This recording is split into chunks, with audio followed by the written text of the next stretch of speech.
Deus manda eu dizer para quem é essa palavra, porque tem alguém com o coração duro. Moça, é você. Se coloque em pé. Eu lembrei de uma irmã que ela falou assim, que o pai dela ficou por 4 anos numa cama vegetando. Irmã de igreja.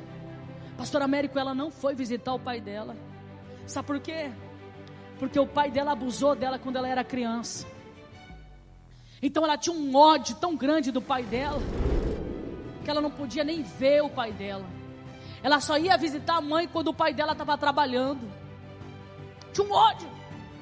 O pai dela adoece e fica muito mal na cama. E os médicos mandou ele para casa, porque não entendiam por que ele não morria. O estado dele já era deplorável. E ele vegetando naquela cama. Um dia, ela num culto, ouvindo uma palavra numa igreja, e Deus usa o pregador e começa a falar sobre perdão. E aquele pregador, quando está pregando, ele fala assim: tem uma mulher aqui, que tem um membro da tua família que está vegetando numa cama, porque ele está esperando você falar com ele. Ela pensou: comigo não, porque meu pai nem fala. Meu pai só faz sinais, porque não tem som na sua boca, por conta da doença. E ela fechou o coração bem dura: não, comigo não. O pastor que estava pregando e falou assim: pois bem, Deus manda eu dizer para quem é essa palavra, porque tem alguém com o coração duro. Moça, é você. Se coloque em pé. E ela leva um choque tão grande. E ela se coloca em pé. Ele diz: qual é o seu nome? Ela diz: fulano de tal.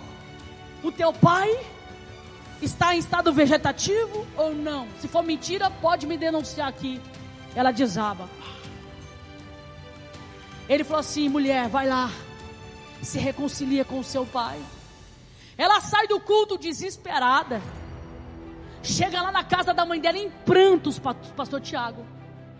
A mãe achou que tivesse acontecendo alguma coisa e fala: minha filha, o que está acontecendo? E ela falou assim: aonde está o quarto do meu pai? E eles levam ela para o quarto do pai.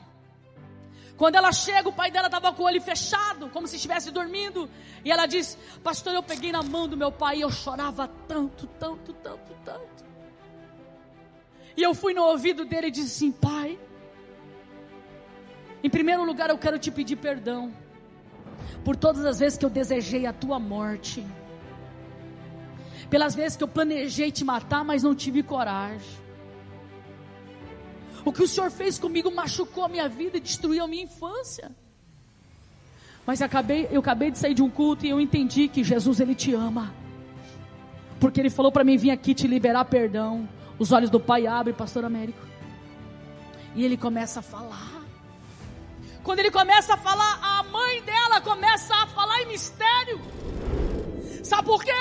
Aquela mulher já estava há meses orando a Deus e dizendo: Senhor, o que é que prende o meu marido nessa terra? Recolhe ele. Eu não aguento mais ver esse sofrimento. Aquela senhora começa a orar em línguas e começa a chorar na presença de Deus. E os vizinhos começam a chamar a atenção. Eles acharam que estava morrendo, que tinha morrido. Vem um vizinho, vem outro. E Deus faz uma grande obra. Aquele homem começa a falar com a sua filha. E ele aperta a mão dela com muita dificuldade e fala assim: filha, me perdoa.